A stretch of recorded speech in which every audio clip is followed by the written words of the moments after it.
54절로 18장 1절 말씀입니다. 사무엘상 17장 54절로 18장 1절 말씀입니다. 이 시간 우리 각자에게 하시는 하나님의 말씀으로 함께 듣겠습니다. 다윗은 블레셋 사람의 머리를 예루살렘으로 가져가고 갑주는 자기 장막에 두니라. 다윗이 블레셋 사람을 향하여 나감을 사울이 보고 군장 아브넬에게 묻되 아브넬아 이 소년이 네 아들이냐? 아브넬이 가로되 왕이여 왕의 사심으로 맹세하옵나니 내가 알지 못하나이다 하매 왕이 가로되 너는 이 청년이 누구의 아들인가 물어보라 하였더니 다윗이 블레셋 사람을 죽이고 돌아올 때에 블레셋 사람의 머리가 그 손에 있는 채 아브넬이 그를 사울 앞으로 인도하니 사울이 그에게 묻되 소년이여 누구의 아들이뇨? 다윗이 대답하되 나는 주의 종 베들레헴 사람 이새의 아들이니이다. 다윗이 사울에게 말하기를 마침에 요나단의 마음이 다윗의 마음과 연락되어 요나단이 그를 자기 생명같이 사랑하니라. 아멘. 지난 시간 다윗을 만군의 여호와 이름을 증거하는 자다라고 말씀드렸습니다. 생각해야 하는 것은 다윗을 이스라엘의 왕으로 예선한 분이 누구십니까? 만군의 여호와 하나님이시죠. 그를 왜 예선하셨습니까? 만군의 여호와의 이름을 증거하기 위하여 그를 왕으로 예선한 것이었습니다. 그래서 그것이 어디에서 가장 잘 나타납니까?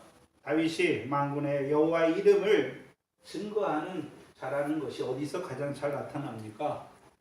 골리앗과의 싸움을 통해 가장 잘 드러나는 것입니다. 사무엘상 17장 46절과 47절을 통해 아주 잘 드러나지요. 46절을 보시면 오늘 여호와께서 너를 내 손에 붙이시리니 다윗님이 싸움에 나아가기 전에 뭘 알고 있습니까? 여호와께서 너를 나의 손에 붙이실 것을 보고 있는 것이. 또한 내가 너를 쳐서 내 머리를 베고 블레셋 군대의 시체로 오늘날 공중의 새와 땅의 들짐승에게 주어 온 땅으로 이스라엘에 하나님이 계신 줄을 알게 하겠고. 이게 첫 번째죠. 다윗이 골리앗을 쳐서 그 머리를 베고 또한요 블레셋 군대의 시체로 오늘날 공중의 새와 땅의 들짐승에게 준다라고 말씀하시잖아요. 그 주는 것을 통해서 무엇이 이루어지는 것입니까? 심판. 다윗의 힘이나 용맹이 명예가 드러나는 것이 아니라 온 땅으로 이스라엘에 하나님이 계신 것을 선포하는 것, 알게 하는 것입니다. 다윗이 싸우는 것은 자기의 싸움을 싸우는 것이 아니라 여호와의 싸움을 싸운다라고 말하잖아요. 그럼 여호와의 싸움을 싸운다는 의미가 무엇입니까? 이 골리앗과의 싸움에서는요 온 땅으로 이스라엘에 하나님이 계신 줄 알게 하는 것입니다. 그래서 하나님은 누구의 하나님이십니까? 이스라엘의 하나님이시다. 그럼 이스라엘의 하나님이시라는 의미가 어떤 의미였습니까? 이스라엘 군대의 하나님이라는 의미였지요. 그럼 이스라엘은요 사시는 하나님의 군대가 되는 것입니다. 그렇다면 생각해야 되는 것은 이스라엘 군대의 하나님께서 이스라엘에게 다윗을 통해서 이루어가는 역사가 무엇입니까? 사무엘상 사사기 3장 1절 이해하잖아요. 남겨두신 열국 중에 하나인 그 블레셋을 통하여 이스라엘을 시험하셔서 이스라엘로 하여금 가나안 전쟁을 가르쳐 알게 하시는 것입니다.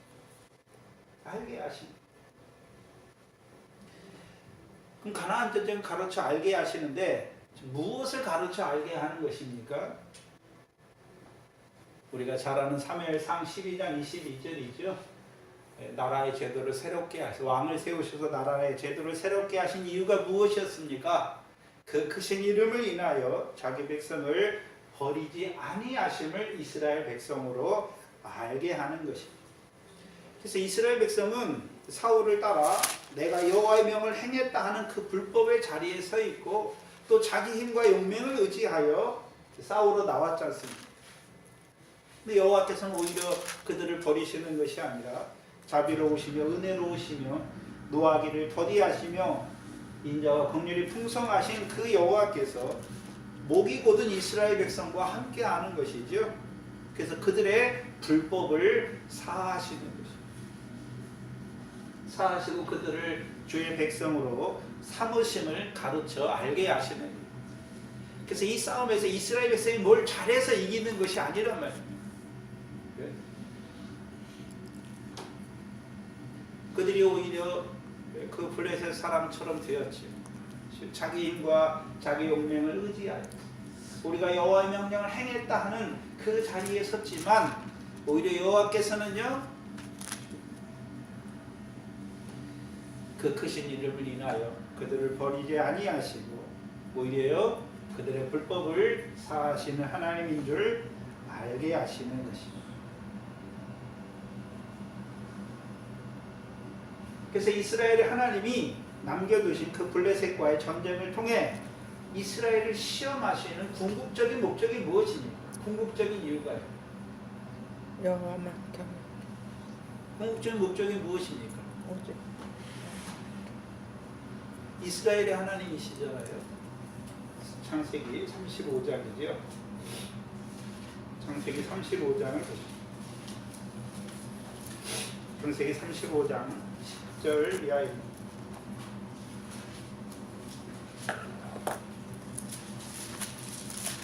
야곱이 밭동아담에서 돌아오지요.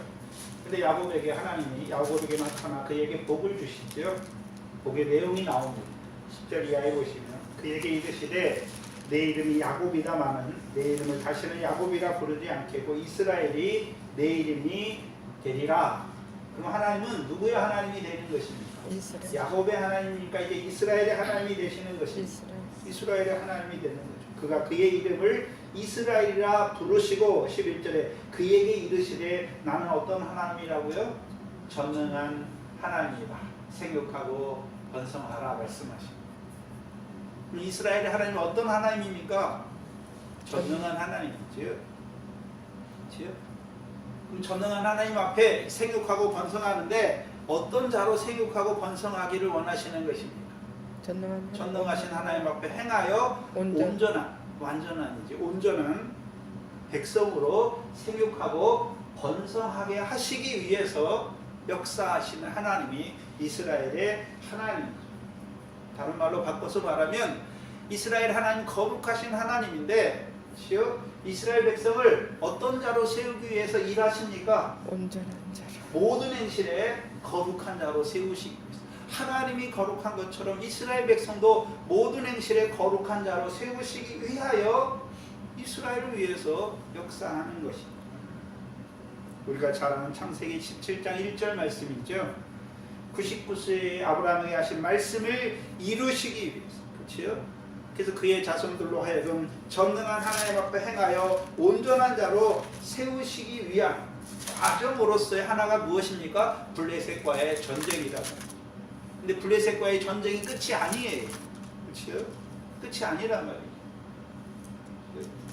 전능한 하나님 앞에 행하여 온전한 자로 세우시기 위한 한 과정이 무엇입니까? 남겨두신 블레셋을 통하여 이스라엘 시험하셔서 가나안 전쟁을 알게 하시는 것입니다.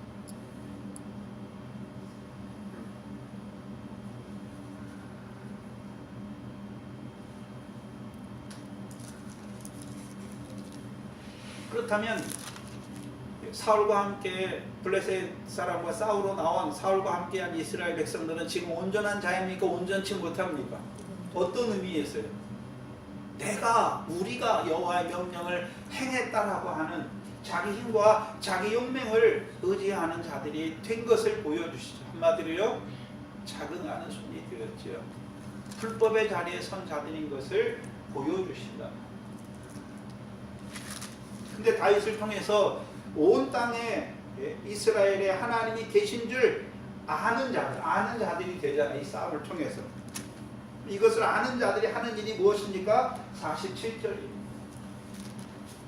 47절이죠. 여호와의 구원하심이 칼과 창에 있지 아니함을 이 무리로 알게 하리라. 전쟁은 여호와께 속한 것인즉 그가 너희를 누가요? 만군의 여호와가 이스라엘 군대 하나님이 그가 너희를 우리 손에 붙이시리라. 골리앗만 말합니까? 골리앗과 함께한 이 블레셋 군대를 다윗의 손이 아니라 이스라엘 백성의 손에 붙이시는 것입니다.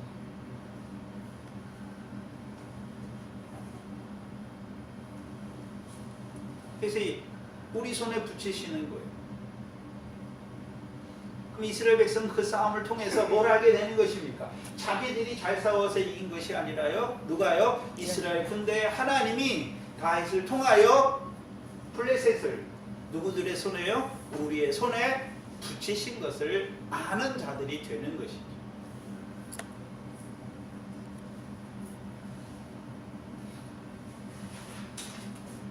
또한 그것을 아는 자들은요, 이제요 블레셋 방백의 땅인 가드와 에그론을 침노하는 것이에요. 침노하는 것. 그때까지 그 전까지는 침노의 역사가 없었죠. 오히려 블레셋이 이스라엘 백성의 땅에 침노한 그들을 내어 쫓는 거잖아요. 근데 이제는 다윗과 함께한 이스라엘 백성들은요 어떤 자들이 되는 것입니까? 가드와 블레셋 방백의 땅인 가드와 에그론을 침노하여, 물론 침노해서 그 땅을 기업으로 얻지는 못하지만 골리앗과 함께 사시는 하나님의 군대를 모욕한 블레셋 사람들을 엎드러뜨리는 자들이 되는 것입니다. 그리고 그들이 돌아와 블레셋 사람의 진을 노략하는 것을 보여주셨습니다. 그게 지난 시간까지. 근데 이 노략에 대해서 제가 지난 시간에 잘못 봤더라고요. 히브리어에는 노략이라는 말이 두 가지 의미가 있습니다. 좋은 의미가 있고 나쁜 의미가 있습니다. 샬랄이라는 단어와 샤스라는 단어가 있어요. 오늘 본문은 샤스라는 단어로 썼어요. 근데 우리가 잘 아는 신명기 2장을 한번 보시면, 우리가 신명기 20장은 어제 계속 봤죠. 신명기 20장 13절로 14절에 탈취한 것은 여호와께서 너희에게 주신 것이라 할 때는 샬랄이에요. 샬랄. 근데 그 샬랄이 어디에 쓰이냐면 신명기 2장을 보시죠. 신명기 2장을 보시면 2장 33절로 35절입니다.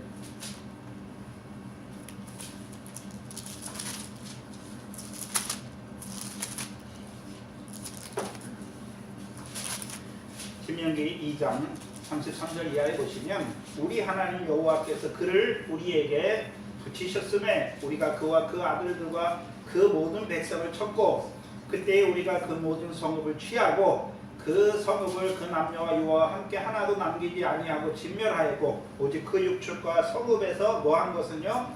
탈취한 것은 우리의 소유로 삼았으며. 여기 탈취가 샬랄이에요.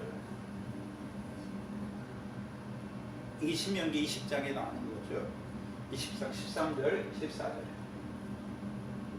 그래서 자기들이 힘으로 탈취한 것이 아니라 여호와께서 손에 붙이신 것, 그렇죠? 그것을 탈취한 것이죠. 탈취한 것을 누구의 소유로 삼았습니까? 자기들의 소유로 삼는 것입니다. 근데 사무엘 17장 53절에 나오는 노략이라는 단어는 샤스라는 단어를 썼어요. 이 샤스라는 단어는 사사기 2장 14절이에요. 2장 14절을 보시면 나쁜 의미예요. 2장 14절에 사사기 2장 14절 이하에 여호와께서 이스라엘 자손에게 진노하사 노략자의 손에 붙여 그들로 뭐를 당하게 하셨습니까? 노략을 당하게 하셨다. 샤스라는 단어를 쓸 때는 이스라엘 백성이 다 나쁜 의미로 쓰여요. 그래서 시편 89편도 한번 보시면,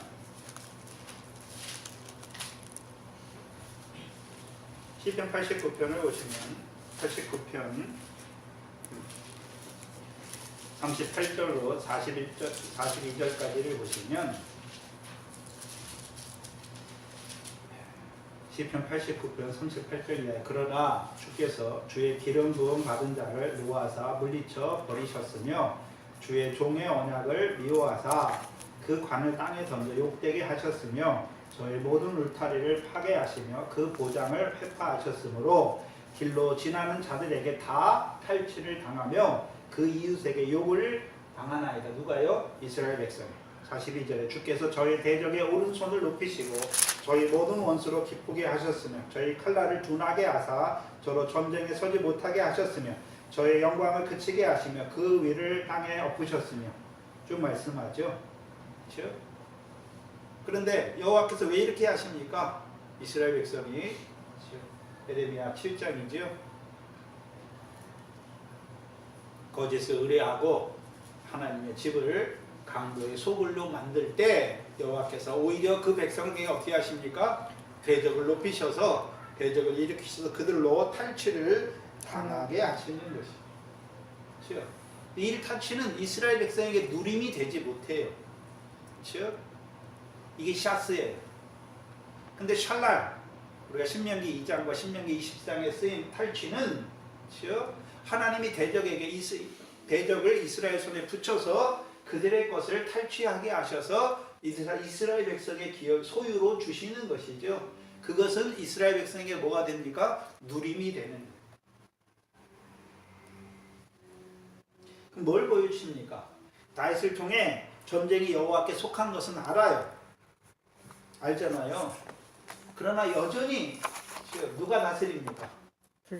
사울이죠. 사울 왕의 다스림을 받는 자라. 다윗은 아직 다스리지 못해요. 다윗을 통해서 이스라엘 군대의 하나님, 자기들이 사시는 하나님의 군대라는 것을 보지만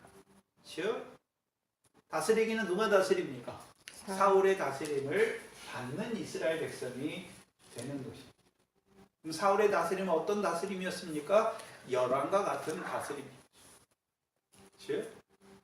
그래서 자기 손에서 자기 양으로 자기 소로 먹는 자들이 되는 것입니다. 싸우긴 싸웠어요. 근데 문제는요, 그 탈취한 것이 다 노림이 되지 못하고 여호와께서 주신 것으로 받지 못하고 자기 소와 자기 양으로 받는 자들이 되는 것을 보여주시는 거예요.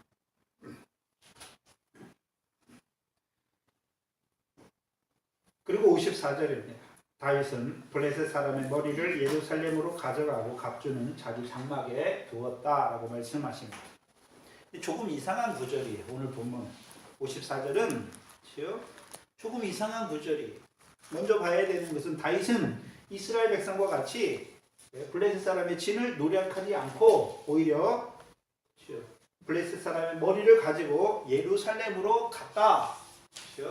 그리고 블레셋 사람의 갑주는 자기 장막에 두었다라고 말하죠. 근데 57절만 봐도 이상한 걸 알 수 있어요. 사무엘상 17장 57절에 보시면 다윗이 블레셋 사람을 죽이고 돌아올 때에 블레셋 사람의 머리가 어디에 있습니까? 다윗의 손에 있잖아요. 돌아올 때 여기가 예루살렘입니까? 엘라 골짜기입니까? 엘라 골짜기예요. 네? 그렇다면 사무엘상 19장 54절은 다른 의미로 써놓은 거잖아요. 또한 사무엘상 18장 5절도 한번 보시면 18장 5절도 보세요. 다윗이 사회를 보내는 곳마다 가서 지혜롭게 행하며 사울이 그로 군대의 장관을 삼았더니 온 백성이 합당히 여겼고 사울의 신하들도 합당히 여겼더라. 근데 4절과 7절을 보시면 전쟁이 끝나고 돌아왔고 다윗이 요나단이 다윗을 사랑해서 자기의 군복과 칼을 다 벗어줘요. 그리고 6절에 무리가 돌아올 때에 곧 다윗이 블레셋 사람을 죽이고 돌아올 때에 여인들이 이스라엘 모든 성에 나와서 노래하며 춤추며 소고와 경세를 가지고 왕 사울을 환영하잖아요. 그럼 이 5절은 어떻습니까? 아직 사울을 5절이 아직 사울이 다윗을 보내지 않았단 말이에요. 군대 장관으로 삼기 전이에요. 그렇죠? 이 54절도 그렇죠? 다윗이 블레셋 사람의 머리를 가지고 예루살렘으로 올라갔다는 것은 전쟁을 마치고 바로 올라간 것을 말하는 것이 아니라 한참 후에 올라간 거죠. 왜 이렇습니까? 이거는 사무엘상을 기록할 때가 이때 기록했습니까? 한참 뒤에 기록했습니까? 한참 뒤에 기록했지요. 그렇죠? 뭘 보여주시기 위해 이걸 넣습니까? 사울의 저기 하나님께서 그렇잖아요. 지금 쭉 가다가 그렇죠? 그때 이루어진 일을 말하는 것이나 그 후에 이루어지는 일을 지금 이 54절을 넣은 거잖아요.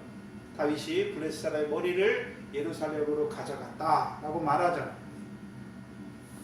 그럼 블레셋 사람의 그 머리를 통해서 다윗이 나타내고자 하는 것이 있다는 거예요. 그럼 왜 다윗이 블레셋 사람 골리앗의 머리를 가지고 예루살렘으로 가져가는가? 왜 다른 데는 못 가져갑니까? 헤브론이나 그렇죠? 다른 지역에 왜 안 가고 왜 예루살렘으로 그 머리를 가져가는 것입니까? 예루살렘에서 승리. 여호수아서 18장. 그럼 이 예루살렘은 여호수아 18장을 보시면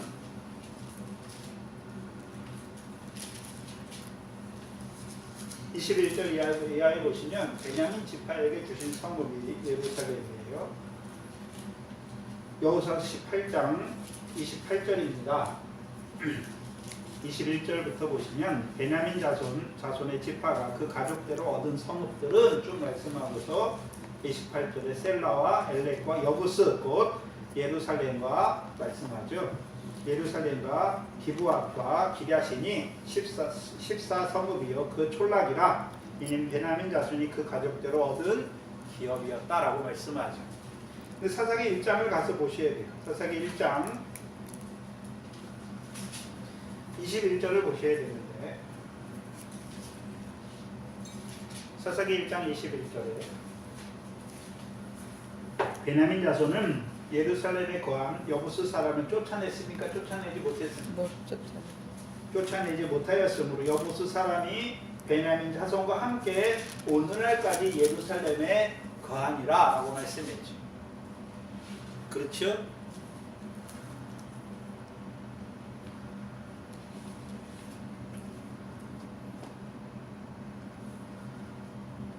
그럼 예루살렘에 있는 여부스들을 언제 데렸습니까? 사무엘하 5장이죠. 사무엘하 5장을 보세요. 5장 6절에 이제 다윗이 온 이스라엘의 왕이 된 후에 사무엘하 5장 6절 이하에 보시면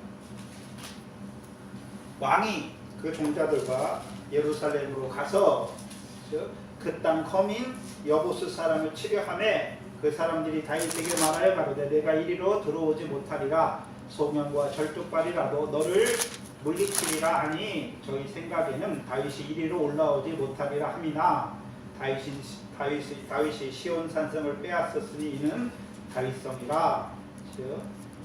그렇다면 다윗이 이제 예루살렘을 점령하잖아요. 그 여부스 족속을 쫓아내는 것이죠. 그럼 이 여부스 족속은 어떤 자들입니까? 가나안 7족속 중에 하나란 말이죠. 가나안 7족속 중에 하나란 말이죠. 그럼 사사기 3장 1절을 다시 가야죠. 사사기 3장 1절에 가시면 1절 이하에 가시면 여호와께서 가나안 전쟁을 알지 못한 이스라엘을 시험하려 하시며 이스라엘 자손의 세대 중에 아직 전쟁을 알지 못한 자들에게 그것을 가르쳐 알게 하려 하사 남겨두신 열국 첫 번째가 블레셋 5 방백이고 그 다음이 누굽니까? 가나안 모든 사람이다 라고 말씀했죠.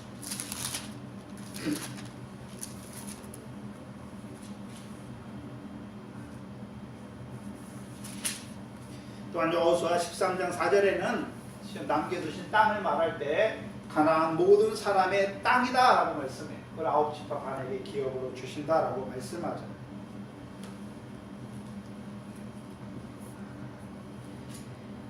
사무엘하 5장 6절 이하에 쭉 보면 지금 그 마지막이 무엇입니까? 5장 10절이 나오는데 사무엘하 5장 10절이 뭐냐 하면 만군의 여호와 만군의 하나님 여호와께서 다윗과 함께 계시니 다윗이 점점 강성하여 갔다라고 말씀하죠. 그러면 다윗이 예루살렘에 있는 여부스 족속과의 싸움도 자기 힘으로 싸워 이겼습니까? 만군의 여호와가 함께 하셔서 이기게 하신 것입니다.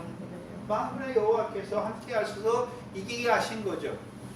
그럼 그 의미를 사사기 3장의 구조로 가져오면 어떻게 됩니까?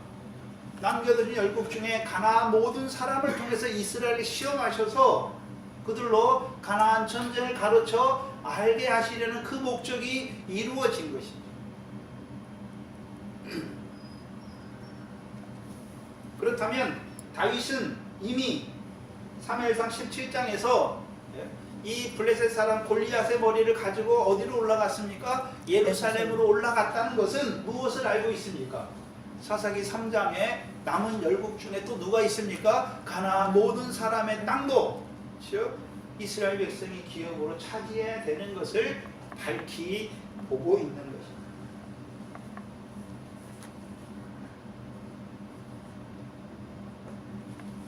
그럼 그 가나안 사람을 진멸하는 것이죠. 내어 쫓는 것이죠.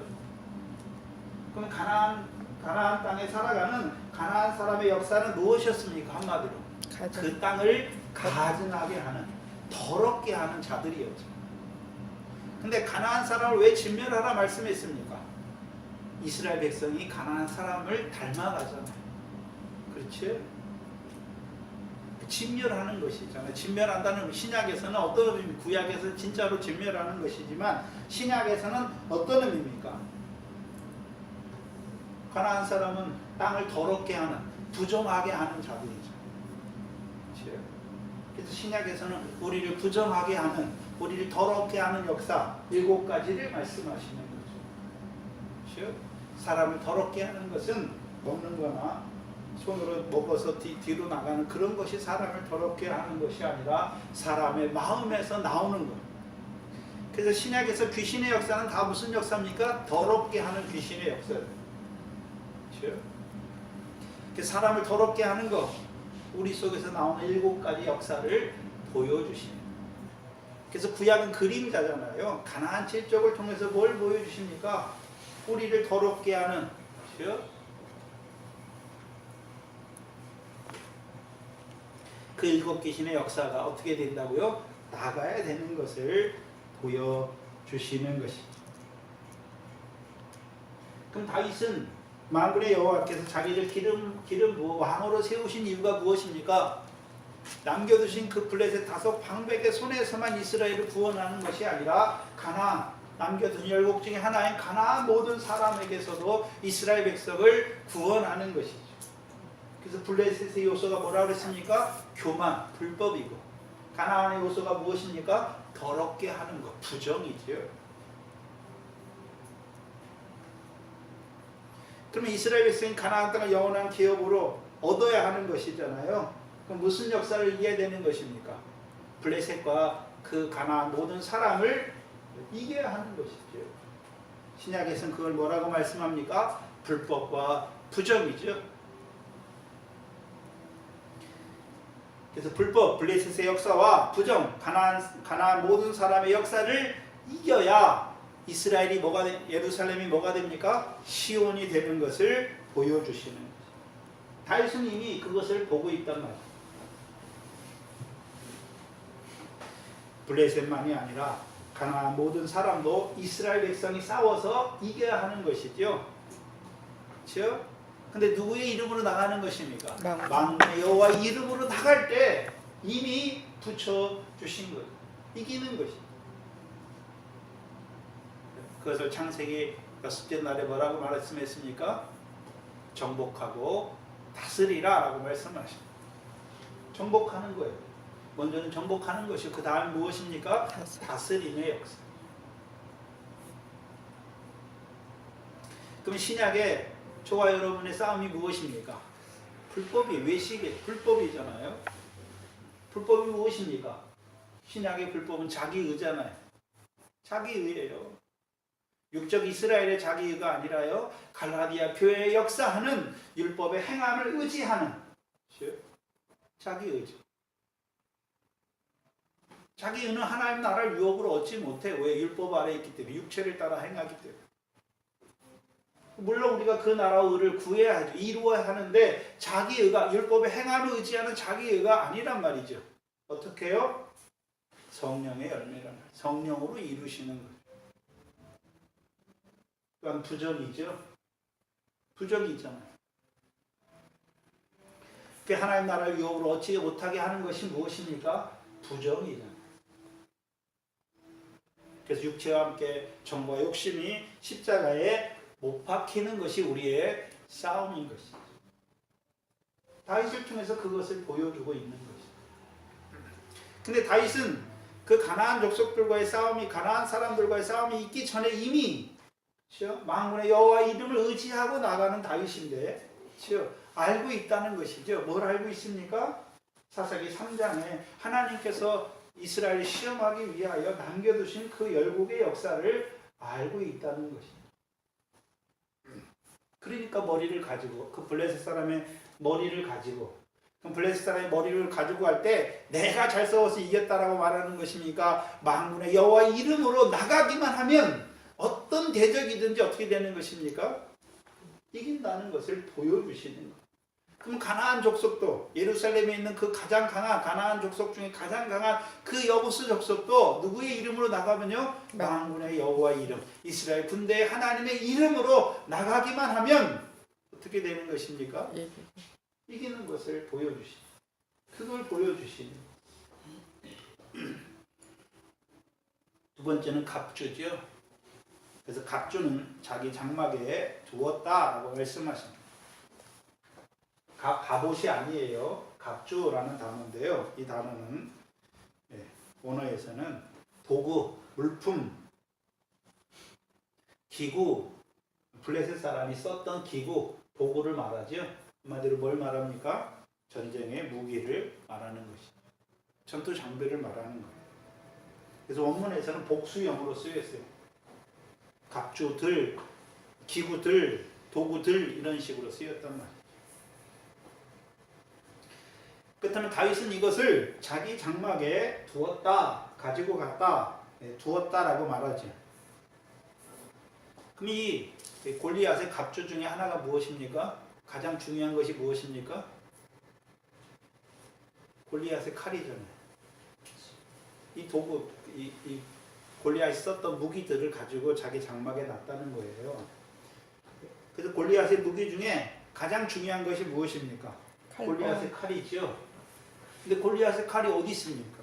에봇 뒤에. 골리앗의 칼을 어디 갖다 놨습니까? 에봇. 사무엘상 21장이었잖아요. 사무엘상 21장 9절에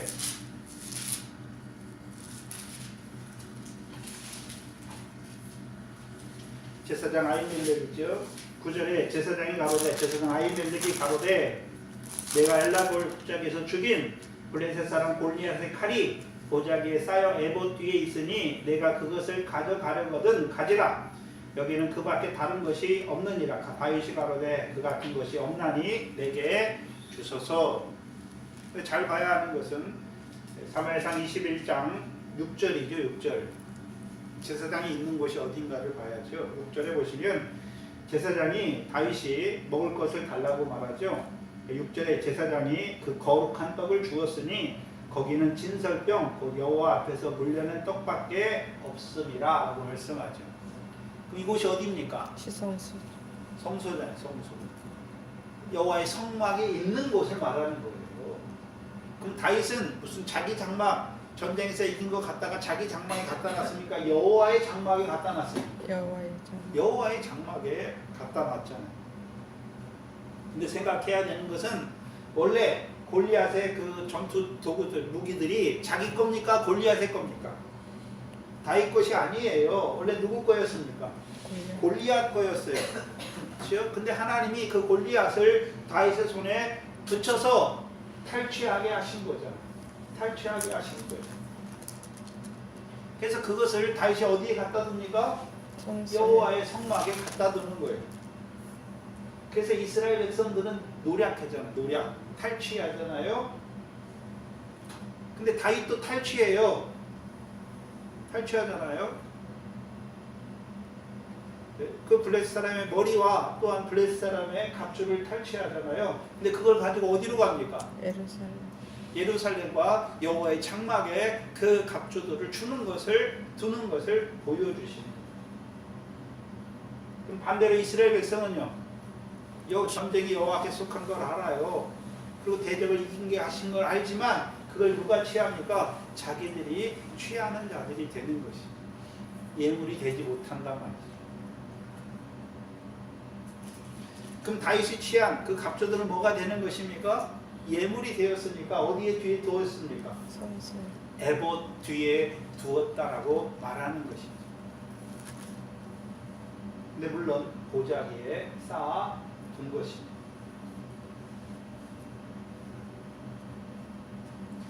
그럼 그것들은 여호와께 드리는 예물인과 동시에 그게 나타내는 것이 무엇입니까? 모든 승리가 누구로부터 왔다고요? 만군의 여호와로부터 이었다는 것, 승리가 온 것을 나타내는 것입니다. 그걸 보여주십니다. 그래서 저와 여러분이 헌금이나 11조를 하잖아요. 그게 무슨 표입니까? 우리가 벌어서 여호와께 드린다는 것입니까? 그 나라 우리를 구하는 우리에게 여호와께서 주신 것으로 드리는 것입니다. 그게 예물이에요. 그게 예물이란 말이에요.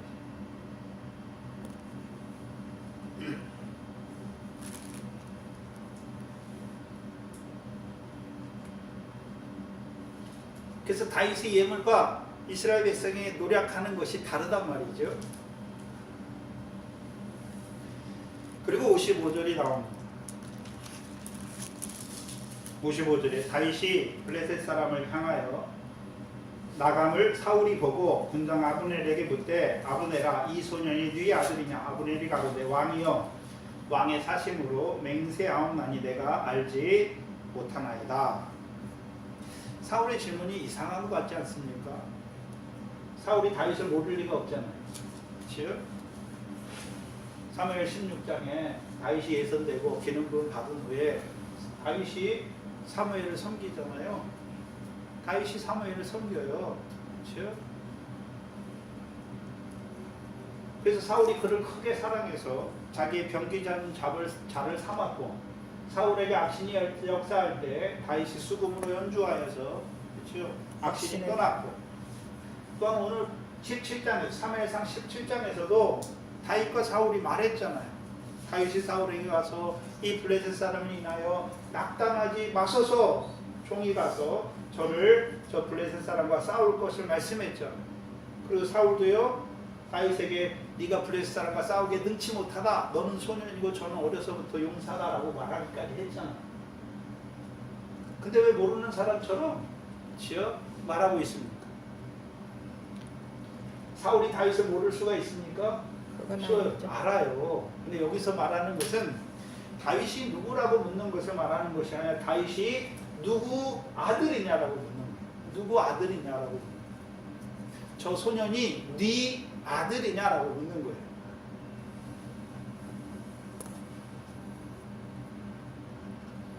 그래서 여기서는 사울이 이 소년이 누군지를 모르는 것을 말하는 것이 아니라 이 소년이 누구 아들인지를 묻는 거예요.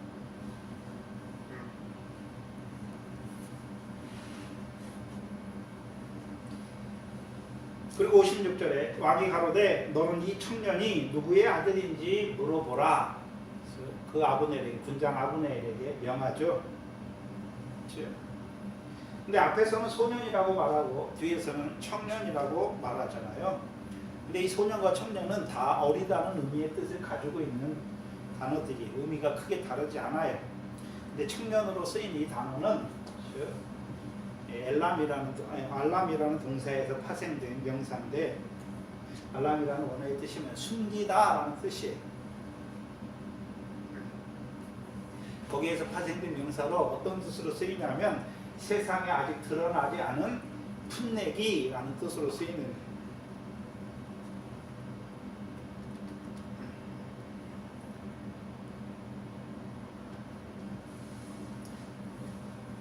젊은이라고 말할 때 우리가 20대, 30대 그 청년들을 말하는 젊은이라고 하는 그런 개념이 아니란 말이죠. 풋내기라는 의미로 쓰이는 거예요. 그래서 다윗이 이 사울이 다윗을 볼 때는 항상 뭐라고 봅니까? 아이라고 보잖아요. 어린. 너는 어리다. 그렇죠? 물론 엘리압은 더 악하죠. 너는 교만하고 완악하다. 싸움을 구경하러 왔다라고 말하고 이 사울은요 너는 어리고 저는 어려서부터 용사라고 말하잖아요. 근데 네가 이 싸움을 능히 감당치 못한다라고 말하잖아요. 그럼에도 불구하고 다윗이 나가잖아요. 그럼 사울이 다윗에 대해서 못 보는 게 무엇입니까? 육적인 것만 보고 다윗의 신령한 부분을 보지 못하는 거죠. 못하는 거예요, 전혀. 다윗의 우리도 믿음. 그렇잖아요. 사람을 볼 때 저 사람의 직업이 뭐고 어떤 차를 타고 다니고 어느 집에 사는 거를 먼저 보잖아요. 네? 저 사람이 하나님과 어떤 관계가 있는지를 알지 못해요. 어떤 믿음을 가지고 살아가는지를 알지 못한단 말이죠. 그러니까요, 어떤 자가 됩니까? 신령한 것을 분별하지 못하는 미련한 자들이 되는 거예요. 하나님의 백성인데 신령한 것을 분별하지 못하는 미련한 자가 된단 말이죠.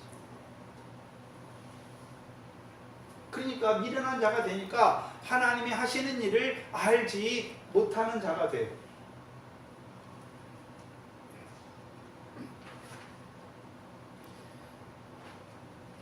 사울은 다윗이 이 젊은이가 이 풋내기가 누구의 아들인지를 묻고 여호와께서는 풋내기잖아요. 근데 만군의 여호와의 이름을 의지하여 나아가는 이 소년 풋내기를 통해 구원을 이루어 가신다.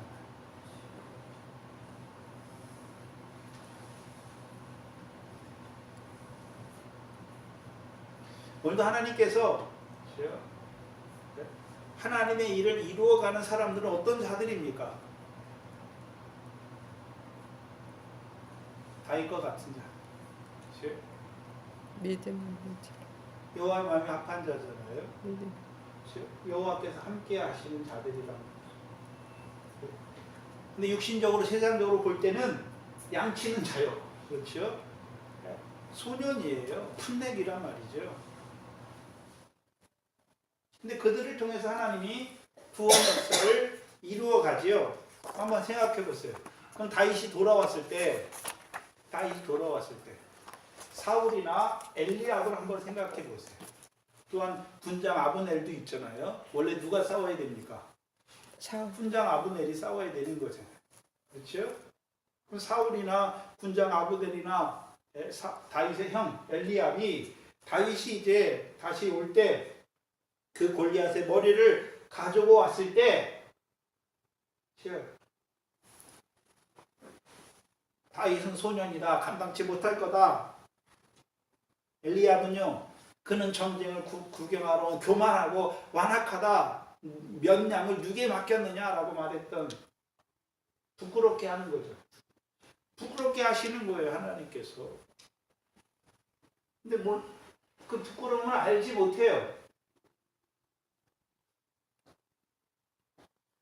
그래서 하나님께서는 자기 힘이나 용맹을 의지하는 자를 통해서가 아니라 다윗과 같이 소년이여 풋내기이지만 믿음이 있는 자들을 들어서 그 구원의 역사를 이루어 가시는 거죠. 아멘. 그걸 신약에서 가장 잘 보여주시는 것이 고린도전서 1장 27절 이하지요. 하나님께서는 세상의 미련한 것들을 택하사 지혜 있는 자들을 부끄럽게 하려 하시고 말씀하십니다. 세상의 약한 것들을 택하사 강한 것들을 부끄럽게 하려 하시며 하나님께서는 세상의 천한 것들과 멸시받는 것들과 없는 것들을 택하사 있는 것들을 폐하려 하시는 이는 아무 육체라도 하나님 앞에 자랑치 못하게 하려 하십니다. 그리고 30절이요.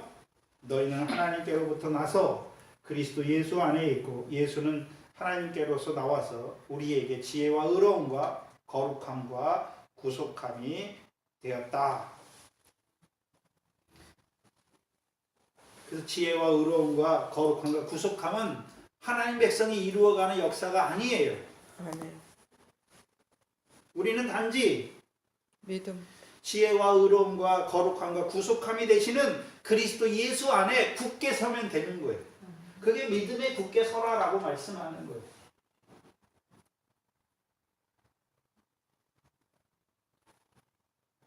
근데 이 믿음에 서지 못하면요, 우리가 의로워야 되고 우리가 거룩해 함을 이루려고 하는 그런 어리석은 자들이, 불법의 자리에 서는 자들이 자기 손을 의지하는, 자기 힘과 용맹을 의지하는 그 자리에 서게 되는 거죠. 그래서 바울이 사도행전에서 교회를 세우고 자꾸 여러 번 찾아가잖아요. 여러 번 찾아가서 그들을 믿음에 굳게 세웠다라고 말씀하죠. 어떤 믿음에 굳게 세웠습니까? 우리가 에베소 교회를 통해서 알 수 있었잖아요. 우리 주 예수 그리스도에 대한 믿음에 굳게 세운 것이죠. 우리 주 예수 그리스도에 대한 우리 주 예수 그리스도에 대한 믿음에 굳게 세운 거란 말이죠. 근데 신약에서 우리 주 예수 그리스도는 어떤 의미로 쓰입니까? 대충. 우리 주 예수 그리스도로 말미암아 우리에게 뭘 주십니까? 이김을 주시는 하나님께 감사하게 하는 거예요. 이김을 주시는 거예요. 이김. 그럼 다윗을 통해 보여주시는 것이 무엇입니까? 다윗을 통해서 이스라엘 백성이 대적과의 싸움에서 어떤 자들이 되는 것입니까? 이기는 것이죠. 다윗이 이겼습니까? 만군의 여호와께서 다윗과 함께 하심으로 다윗이 맥전백승하는 것입니다. 이기는 거예요. 저와 여러분도 우리 주 예수 그리스도와 함께 하는 자가 될 때 늘 어떤 자가 되는 것입니까? 이기는 자가 되는 것입니다. 어떻게 해요? 우리 주 예수 그리스도는 우리에게 어떻게 이기게 하시는 것입니까? 우리에게 성령을 풍성히 부어주셨어요. 성령을 풍성히 부어주셔서 이제 성령의 소욕을 쫓아 행하게 하셔서 이기게 하시는 것입니다. 이김의 결과가 무엇입니까? 신약에서는 빛의 열매죠. 성령의 열매와 결실이 이김의 증거란 말이죠.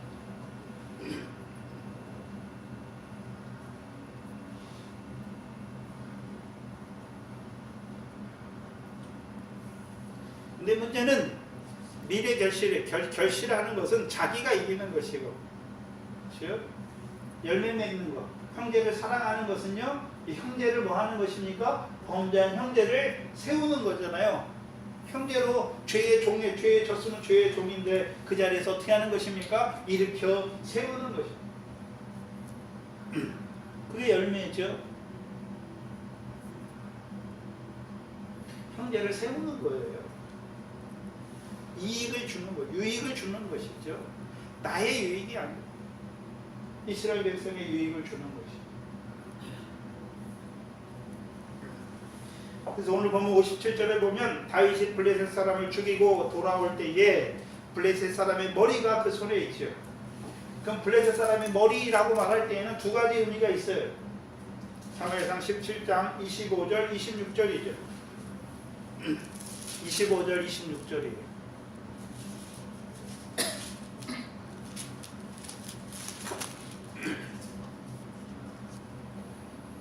25절에 더라는 가로되 너희가 이 올라온 사람을 보느냐? 참으로 이스라엘을 모욕하러 왔도다. 그를 죽이는 사람은 왕이 많은 재물로 부하게 하고 그 딸을 그에게 주고 그 아비의 집을 이스라엘 중에서 자유케 하리라. 그럼 다윗은 왕이 주는 그것을 얻기 위해 싸웠습니까? 아니죠. 26절이죠. 다윗이 머리를 가져온 것은 뭘 증거하는 것입니까? 26절에 다윗이 곁에 섰는 사람에게 말하여 가로되 이 블레셋 사람을 죽여 이스라엘의 치욕을 제하는 사람이죠. 그 다음에 이 할례 없는 블레셋 사람이 누구간데 사시는 하나님의 군대를 모욕하는, 할례 없는 백성이 사시는 하나님의 군대를 모욕하는 그를 제거한 거죠. 제거한 거죠. 제거했다는 의미는 단지 이 골리앗에 목맞았으니까 골리앗의 역사가 이스라엘 백성이 일어나니까 이스라엘 백성이 뭐합니까? 두려워하고 모욕을 당하고 낙담케 하는 역사였어요. 근데 오히려 다윗을 통해서 그 머리를 베어주었을 때 이제 블레셋을 인하여 골리앗의 소리를 인하여 두려워하거나 모욕을 당하거나 낙담을 당하는 것이니까 아니지 않습니까? 그렇지 않은 자가 된 것을 그게 다윗의 손에 들린 골리앗의 머리예요.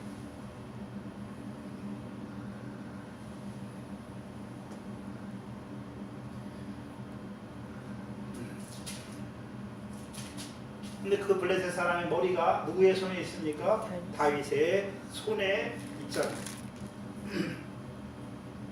다윗의 손에 있죠. 그럼 다윗의 손은 어떤 손입니까? 다윗의 손은 어떤 손입니까? 하나님의 오른손을 우리가 잘 붙들려 아는 이사야 41장 13절 14절이죠. 나 여호와 너희 하나님이 내 오른손을 붙드는 다윗의 오른손을 붙들고 내게 이르기를 두려워 말라 내가 너를 도우리라.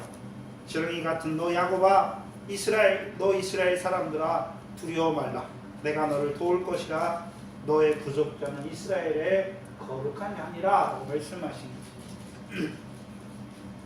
다윗의 오른손을 하나님께서 붙드시고 그를 도우시는 거예요.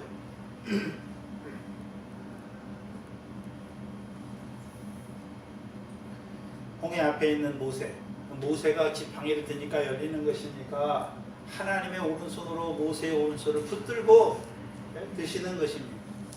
드실 때 갈라집니다. 모세가 반석을 그냥 치니까 물이 나오는 것이 아니라 하나님께서 모세의 오른손을 붙드시고 반석을 치니까 물이 나오는 것입니다.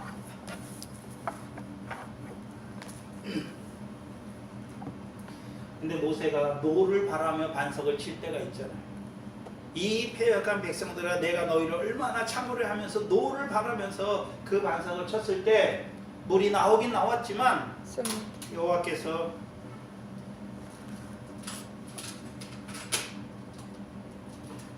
모세에게 뭘 말씀하셨습니까? 너희가 나의 거룩함을 나타내지 아니하였다라고 말씀하시는 거예요. 그렇다면 다윗이 그때 노함으로 반석을 쳤을 때 이 모세가 하나님의 오른손이 모세의 오른손을 붙잡지 않은 것이죠.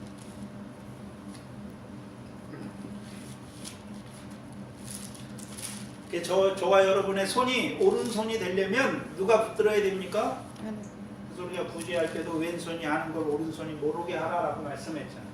왼손이 하는 거 어떻게 오른손이 모릅니까?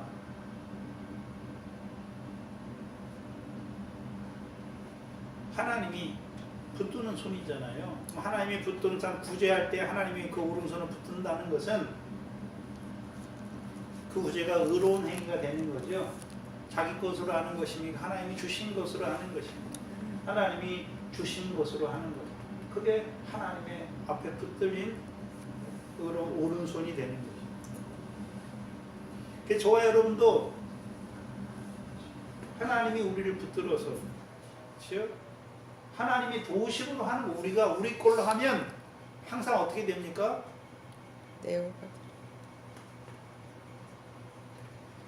거룩함이 나타나지 않아요. 하나님의 거룩함이 나타나지 않는다.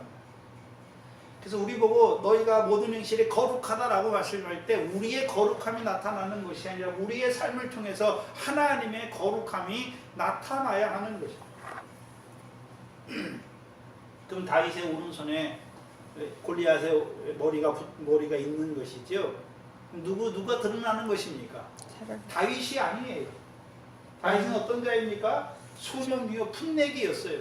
근데 누가 함께 하셨습니까? 만군의 여호와께서 함께 하시니까 그 다윗이 이룬 그 일을 통해서 다윗이 골리앗의 머리를 뱉잖아요. 그 일을 통해서 누가 드러나는 것입니까? 만군의 여호와 살아계신 하나님, 만군의 여호와 이스라엘 군대 하나님께서 오늘 무슨 일을 하시는지가 드러나는 거란 말이죠. 그렇다면 저와 여러분의 삶을 통해서 우리의 뭐가 드러나는 게 아니에요. 하나님이 사랑이 드러나야 되는 것이고 하나님의 선하심이 드러나야 되는 것이고 하나님의 거룩하심이 드러나는 삶이 되어야 되는 것이죠. 그러려면 우리의 오른손을 하나님이 오른손으로 우리의 오른손을 붙들고 쓰셔야 하는 것입니다.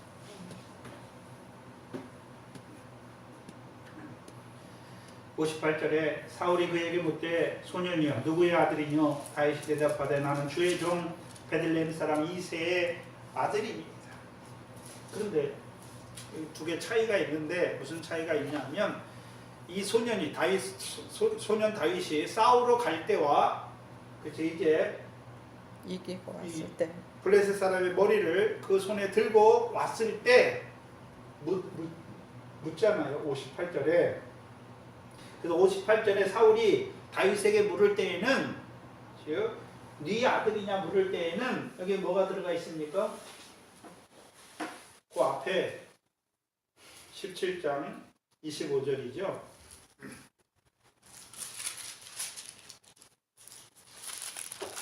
17장 25절에 맨 나중에 보면 참으로 중간에 보시죠. 참으로 이스라엘을 모욕하러 왔도다. 그를 죽이는 사람은 왕이 많은 재물로 부하게 하고 그 딸을 그에게 주고 마지막에 무엇입니까? 그 아비의 집을 이스라엘 중에서 자유케 하리라. 사울이 마지막에 묻는 이유가 무엇입니까? 자유케. 응? 네 아비가 누구냐? 너 아비의 집을 내가 뭐 하게 하겠다요? 자유케 하려고 묻는 것이.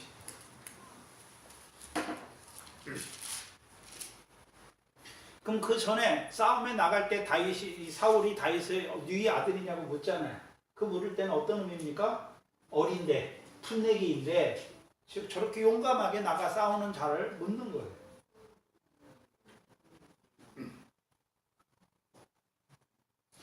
그렇다면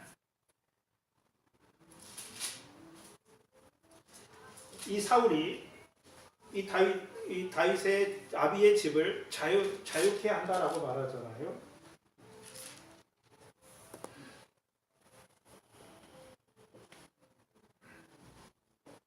사무엘상 8장이죠.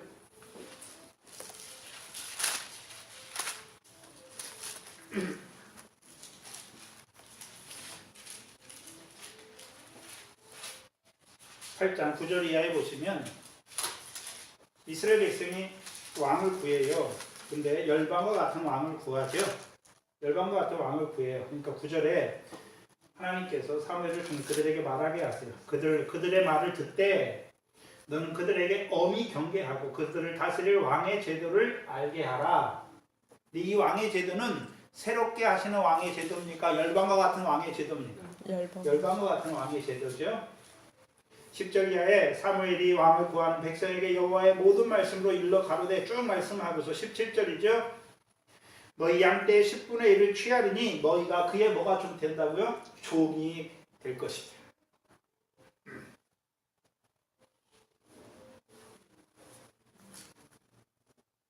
그럼 사울은 지금 이스라엘 백성을 다 자기의 종으로 삼고 있는 자잖아요. 그러면 어떤 왕노릇 하고 있습니까? 열방과 하나님이 세우신 그 기업을 위한 왕노릇 하고 있습니까? 열방과 같은 왕노릇 하고 있습니까?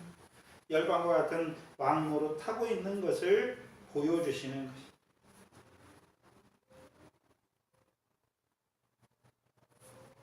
것이죠. 그래서 자기가 뭐 하게 한다고요? 자유케 한다고. 그래서 분명히 하나님께서는 사울을 버려 이스라엘의 왕이 되지 못하게 하셨잖아요. 그러면 그 다음부터는 사울은 무슨 왕노릇 합니까? 열방과 같은 왕노릇 하는 것이죠. 열방과 같은 왕노릇의 결국은 무엇입니까? 이스라엘 백성을 형제로 여기서 교만하지 말라고 말했는데 이스라엘 백성 위에 교만한 자가 된 것을 보여주십니다.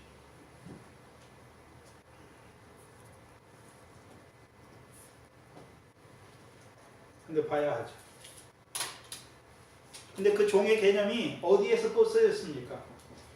이 블레셋 사람 골리앗에 와가지고 싸움을 할 때 싸움을 도두는 말 중에 하나가 무엇이었습니까? 너희가 나를 이기면 우리가 너희의 종이 되고 즉 내가 너희를 이기면 너희가 나의 종이 된다라고 말하잖아요. 그렇죠? 그럼 이스라엘 백성은 사울과 이스라엘 백성 지금 누구의 종이 되었습니까? 블레셋 사람의 종이잖아요. 왜요? 꼼짝 못하잖아요.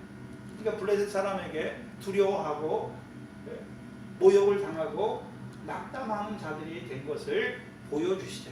두려움의 종이에요.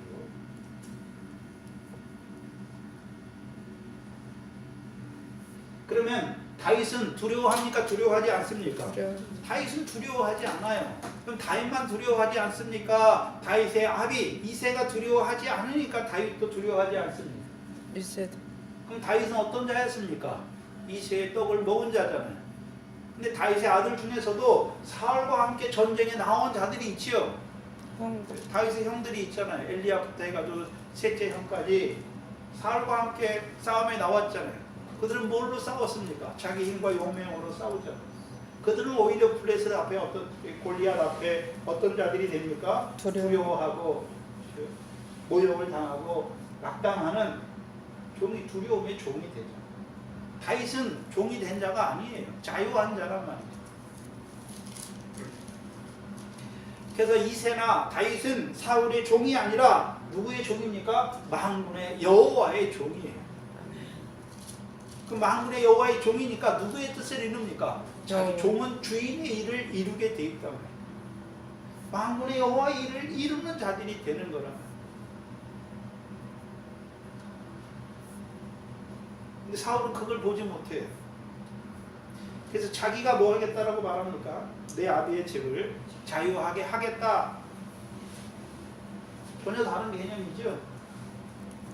이미 사울은 여호와께서 버리셨죠. 이스라엘 왕이 되지 못하게 버렸죠. 근데 여전히 왕 노릇해요. 어떤 왕이요? 열방과 같은 왕 노릇하니까 백성들을 자기의 종으로 삼고 자유하게 한다는 것이. 근데 어떤 자유겠습니까? 세금에서 자유하게 하는 거예요. 군역에서 자유하게 하는 것이죠. 옛날에 저희 나라도 모든 나라 뭐가 있습니까? 세금과 군역의 의무가 있어요. 제일 심한 게 뭡니까? 군역의 의무잖아요. 세금의 의무와 군역의 의무가 있잖아요. 그래서 조선시대만 봐도 왜 농민들이 다 떠납니까? 이 탕관노릇이 세금을 높게 매기고 군역의 의무 어떻게 합니까? 심하게 하니까 아예 못 살겠으니까 도적이 돼서 떠돌아다니고 그렇게 되잖아요. 이스라엘 백성도 똑같아요. 열왕기상 8장, 사무엘상 8장에 보면은 그치요? 거기 보면 다 왕이 있고 다 왕의 거잖아요. 그거에서 다 면제하게 해준다는 거, 자유하게 해준다는 것이죠. 하나님은 이스라엘 백성을 위해서 싸우는데 뭘 위해 싸웁니까? 대적에게서 이스라엘을 자유케 하시려고 위해 싸우는데 오히려 사울은요 이스라엘 백성을 열방과 같은 백성으로 만들고 자기의 종으로 세우자. 전혀 다른 개념입니다. 그래서 하나님께서 우리를 종으로 세우잖아요. 왜 세웁니까? 특별히 직분자들로 세우는데 왜 세웠습니까? 네. 섬기는 거예요. 형제들을 섬기라고 세운 것이지 위에서 무슨 왕노릇하라고 세운 것이 아니란 말이에요.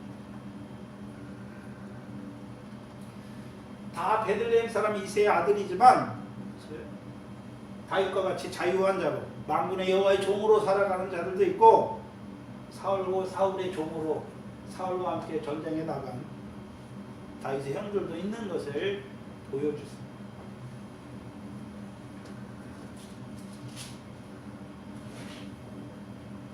그리고 이제 18장 1절이 나오죠. 그럼 사울에게 있는 사람들은 다 사울과 같은 사람인가? 아니라는 것이 누가 있습니까? 요나단이 있는 것을 보여주습니다. 18장 1절에 다윗이 사울에게 말하기를 마침에 그러면 다윗이 사울에게 말했잖아요. 그럼 자기가 이새의 아들인 것만 말했겠습니까? 만군의 여호와 하나님 그렇죠. 만군의 여호와께서 그렇죠. 자기에게 이스라엘 베풀어 주신 백성을 구원하신 것을 증거하는 거예요. 근데 사울은 듣지 못하는 것이죠. 그래서 다윗이 사울에게 말하기를 마침에 누가요? 요나단의 마음이 다윗의 마음과 연합한 거예요. 여기 마음이란 단어는 그냥 단순한 마음을 말하는 그 단어를 쓴 게 아니에요. 네페시라는 단어를 썼어요. 네페시아가 생물이에요. 그렇죠? 창세기 2장에 나오잖아요. 생기를 불어넣어 생명이 네페시아예요. 근데 네페시라는 단어를 쓴 거예요. 네페시라는 뜻은 호흡하는 존재라는 뜻이에요. 그래서 이게 되게 네페시가 어디에 쓰이냐면 영혼 또는 생명이라는 뜻이 쓰여요. 그래서 우리가 그 이스라엘 히브리와 히브리 사람들과 헬라 사람들이 있잖아요. 헬라는 영혼을 분리해요. 영과 육을 분리한단 말이죠. 이게 플라톤 사상이잖아요. 이데아와 현실을 분리하잖아요. 근데 히브리 사상은 뭐냐면 영과 육을 하나로 보는 거예요. 전인으로 보는 거예요. 전인으로. 떨어질 수 없는 존재로 본단 말이죠.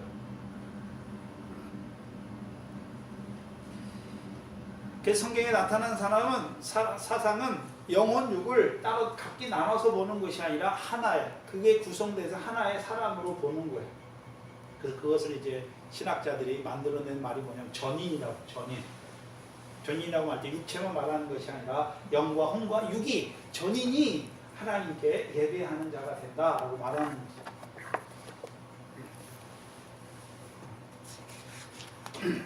여기서 말하는 건 생명이에요. 생명. 요나단의 생명, 다윗의 생명이 연합했다. 다른 말로 하나가 됐다라는. 요나단의 생명은 어떤 생명일까요? 육신 생명을 말하는 것이 아니잖아요. 육신 생명이면 요나단은 사울과 하나가 돼야 되고 아버지니까요. 그렇죠? 근데 오히려 다윗과 하나가 되잖아요. 다윗과 연합하죠. 왜요? 마음 뜻이 생명이 같다는 거예요. 그렇다면 우리가 잘 아는 사무엘상 14장 6절이잖아요. 요나단의 생명이 무엇입니까? 꿀을 먹은 자니까. 사무엘상 14장 6절이죠. 요나단이 자기 병기던 소년에게 이르되 우리가 이 할례 없는 자들의 부대에게로 건너가자. 여호와께서 우리를 위하여 뭐 하실까요? 일하실까 하노라. 여호와의 구원은 사람의 많고 적음에 달리지 아니하였느니라. 이 요나단도 뭘 보고 있습니까? 만군의 여호와. 자기가 여호와를 위해서 일하는 것입니까? 여호와께서 자기들을 위하여 일하시는 걸 보고 있습니까? 여호와께서. 전쟁은 사람의 많고 적음에, 여호와의 구원은 많고 적음에 있지 않잖아요. 아멘.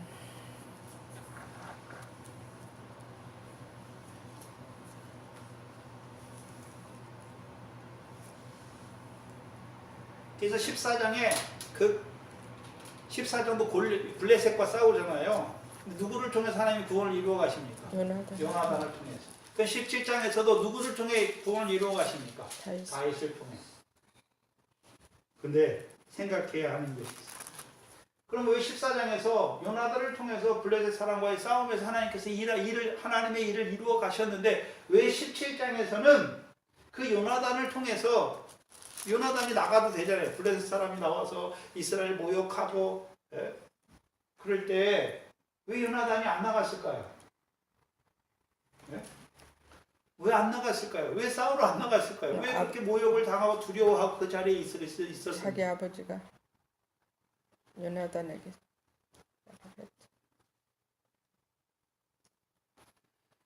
여호와께서 우리를 위하여 일하시는 것은 알지만 다윗과 같이 누구는 알지 못하니까 아직 만군의 여호와의 이름까지는 자라가지 못한 자라는 걸 보여주십니다.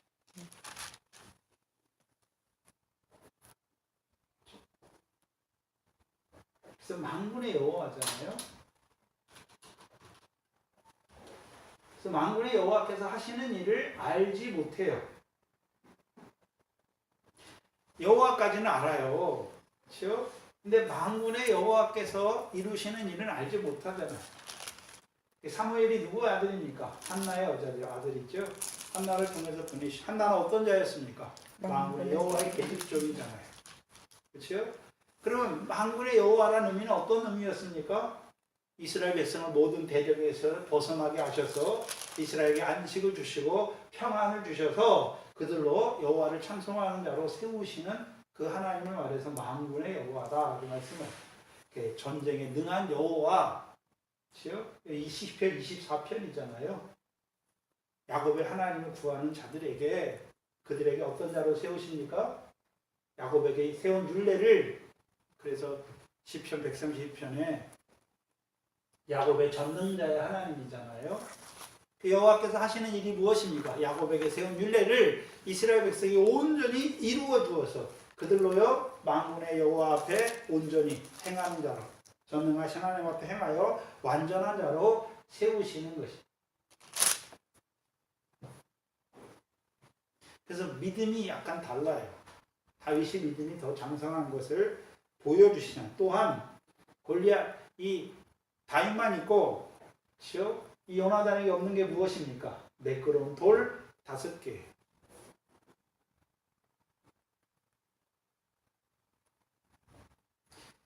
그래서 이 요나단이 셈이라면 다윗은 어디였습니까? 강. 시내였잖아요. 시내에 가서 매끄러운 돌 5개를 가져왔지요.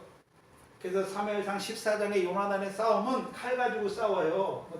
이 돌 가지고 매끄러운 돌 5개로 싸우는 게 아니란 말이죠. 그렇죠?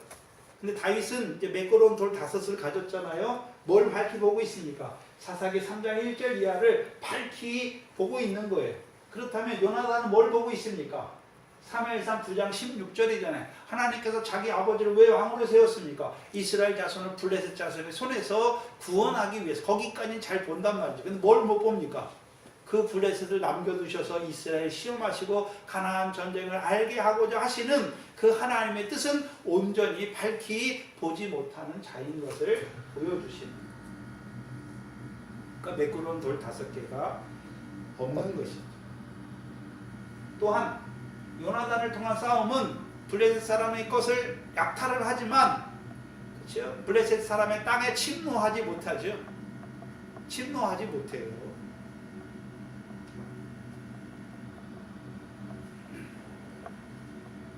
그러나 보기는 뭐죠? 다윗이 어떤 자입니까? 만군의 여호와의 이름을 의지하고 나가서 싸워서, 그렇죠? 매끄러운 돌 5개로 이기는 자죠. 그래서요, 요나단을 통해서는 여호와께서 일하심을 보여주는 것이고, 다윗을 통해서는요, 이스라엘의 하나님이, 온 땅에 이스라엘의 하나님이 계신 줄 알게 하는, 전혀 다른 거예요.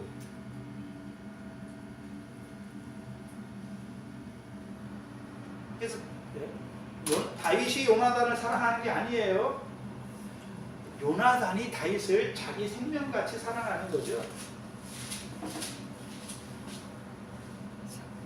그게 어떤 의미입니까? 바울과 브리스길라 아굴라의 차이죠. 그래서 로마서 16장에 브리스길라 아굴라가 다윗을 위하여 자기들의 목숨을 위하여, 사울의 목숨을 위하여 자기들의 목이라도 내어 놓을 자들이라고 말하잖아요. 그러면 이제 바울의 육신의 목숨을 위해서 자기들의 목을 내놓는단 말입니까? 아니란 말이죠. 다윗의 생명은 어떤 생명입니까? 육신으로 사는데 뭘 위해 삽니까? 그리스도의 일꾼, 하나님의 복음의 제사장이죠. 은혜의 복음을 증거하는 그 일을 위하여 자기 생명을 조금도 아끼지 않은 그걸 받기 때문에 사랑하는 것입니다. 다윗도, 요나단도 다윗을 어떻게 사랑합니까? 자기 생명같이 사랑하는 것. 생명이 하나가 된 거예요. 이걸 뭘 보여주시냐면, 형제가 연합하여 공고하는 자가 된 것을 보여주십니다. 그래서 같은 믿음으로 나아가는 거. 우리도 보잖아요. 우리가 그리스도 안에 있는 자들이 다 형제잖아요. 예수 믿는 자들이 형제라고 말하잖아요. 근데 율법 안에 있는 자들이나 가나안 땅에 있지만 여전히 육체 가운데 행하는 자들을 볼 때, 사도 바울이 여전히 구약의 모세의 율법 아래 있는 이스라엘 백성을 볼 때 어떻습니까? 기쁩니까? 즐겁습니까? 아니면 마음에 큰 고통과 괴로움이 있습니다. 큰 고통과 괴로움이 있죠. 근데 이 요나단이 다윗을 볼 때는 어떻겠습니까? 고통이나 근심이 있는 것이 아니라 오히려 어떻습니까? 기쁨과 즐거움이 넘치는 거예요. 그래서 저와 여러분이 주일날마다 오잖아요. 이 말씀을, 영생의 말씀을 들으러 오는 그 한 명 한 명이 얼마나 귀합니까? 또 왜 우리가 생명 굳이 알지도 못하는 그 중국을 위해서 이 교회가 희생하고 그렇습니다. 이 생명으로 함께 생명이 하나가 되어서 이 생명으로 함께 나아가는 자들을 보는 것이, 그것이 우리의 기쁨이고 우리의 사랑이고 그게 우리의 즐거움이기 때문에.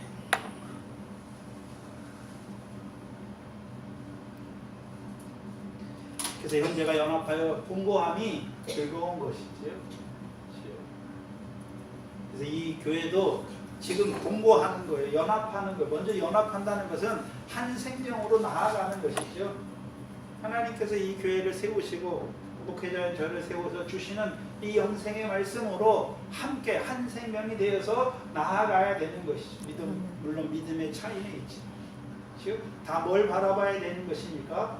이방인의 충만한 수, 하나님의 약속이, 영생의 약속이 이루어지는 이방인의 충만한 수를 위하여 달려가는 것이죠. 어떤 사람들은 그 안에 지금 살아가는 자들도 있을 것이고, 어떤 사람은 바라보지만 아직 미래 결실을 하는 단계에 있는 자들도 있을 거 아닙니까? 그렇지만 하나님께서 보여준 그 영생의 말씀을 따라 시온의 백성으로, 시온의 복을 얻기 위하여 믿음 생활하는 그 한 생명으로 살아가는 자들이 천하보다 귀한 것이. 그러니까 중국의 형제들이 이 말씀으로 이 말씀을 받아서 우리와 함께 그 이방인의 충만한 수를 채워가는 그 생명에서 하나인 것이죠. 그 생명을 가진 자들이 연합하고 동거할 때 기쁨과 즐거움이 넘치고 그 사랑이 넘치는 것입니다. 그래서 이 교회가 하나님이 약속하신 그 영생의 생명으로 하나가 되어서 늘 연합하고 동거하는 그 삶을 누리는 저희들 되기를 주의 이름으로 축원합니다. 기도하겠습니다. 하나님 감사합니다. 미련한 저희들 오늘도 이 사무엘상의 말씀으로 불러주셔서 오늘도 그 블레셋 남겨주신 열국 중에 하나인 그 블레셋을 통하여 그 가나안 전쟁을 가르쳐 알게 하시는 아버지 하나님 감사합니다. 특별히 또한 다윗을 통하여 우리를 이때에 이 교회를 이때에 다윗과 같이 그 불법 아래 살아가는 자들을 살리시는 그 역사를 위하여 쓰시기를 원하시는 아버지 하나님, 그 이스라엘의 군대의 하나님을 나타내 주셔서 이제 우리를 하나님 앞에 전능한 하나님 앞에 온전한 자로 세우시기 위하여 그 블레셋의 역사도 남겨두신 것, 또한 가나안 모든 사람도 남겨두신 것을 알게 하셨사. 이제 우리 주 예수 그리스도로 말미암아 그 불법과 부정에서 늘 이기는 자로 살아가는 이 교회가 되게 하여 주시옵소서. 한 교회로 세워주시고 이제 이 영생의 말씀을 통하여 우리의 생명이 하나가 되게 하시고 이제 자라가서 그 시온의 복을 누리는 연합하는 형제로 동거하는 형제들로 살아가는 이 교회가 되게 하시고 또한 중국에 있는 자들도 하나님께서 이 말씀으로 자라게 하여 주시옵소서. 저희와 함께 연합하는 한 생명으로 나아가는 자들이 되게 하여 주시옵소서. 감사합니다. 예수님의 이름으로 기도하옵나이다. 아멘.